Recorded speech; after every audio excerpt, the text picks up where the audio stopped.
അപ്പോൾ കടന്നു വരുന്ന രാഷ്ട്രീയ പാർട്ടിയിലേക്ക് കടന്നു വരുന്ന സ്ത്രീകൾ രണ്ടാം തരമായി പെരുമാറാൻ ബാധ്യത വരുത്തുന്ന തരത്തിൽ ഇവരെല്ലാവരും വീണ്ടും പെരുമാറുന്നുണ്ടെങ്കിൽ അതാണ് പ്രശ്നം. അതാ ചർച്ച ചെയ്യപ്പെടുന്നത്. അല്ലാതെ ഏതെങ്കിലും ഒരുത്തൻ്റെ ആളുടെ ഇവിടുത്തെ ഏത് രാഷ്ട്രീയ പാർട്ടിക്കകത്ത് ഇതേപോലെ തന്നെയാണെന്ന് എനിക്കറിയുന്നതാണ്. ഞാൻ നേരത്തെ പറഞ്ഞില്ലേ, പിടിക്കപ്പെട്ട കള്ളന്മാരും പിടിക്കപ്പെടാത്ത കള്ളന്മാരും ഇവിടെ ഉള്ളു, കള്ളന്മാരാണ് മുഴുവൻ എന്ന് ഞാൻ പറയുമ്പം അങ്ങനെ തന്നെ മനസ്സിലാക്കണം. ഉത്തരവാദിത്വം ഇല്ലാതെ പെരുമാറുന്ന പുരുഷന്മാരുടെ ലോകത്തിൻ്റെ പ്രശ്നമാണ് നമ്മൾ ചർച്ച ചെയ്യേണ്ടത്. സ്ത്രീകളെ ഉപയോഗിക്കുക എന്ന് പറയുന്ന യുക്തിയാണുള്ളത്, അല്ലാതെ പരസ്പര സമ്മതമൊന്നും അവിടെ ഇല്ല. സമ്മതം കൊടുക്കാനുള്ള കഴിവ് തന്നെ ആർജിച്ചിട്ടില്ലാത്ത സ്ത്രീകളാണുള്ളത്. കുട്ടിക്കാലം തൊട്ട് നമ്മൾ ബോൺസായി വളർത്തുന്ന പോലെയാണ് ഈ പെൺകുട്ടികളെ മുഴുവൻ വളർത്തുന്നത്.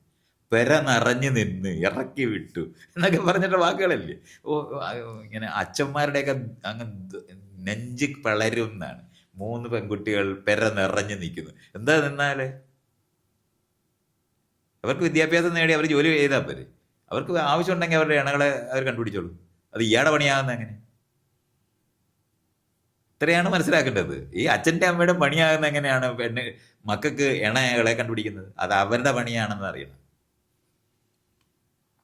അവർക്ക് വേണ്ടത് വിദ്യാഭ്യാസവും ജീവിതം മുമ്പോട്ട് കൊണ്ടുപോകാനുള്ള സമ്പത്തുമാണ് വേണ്ടത്.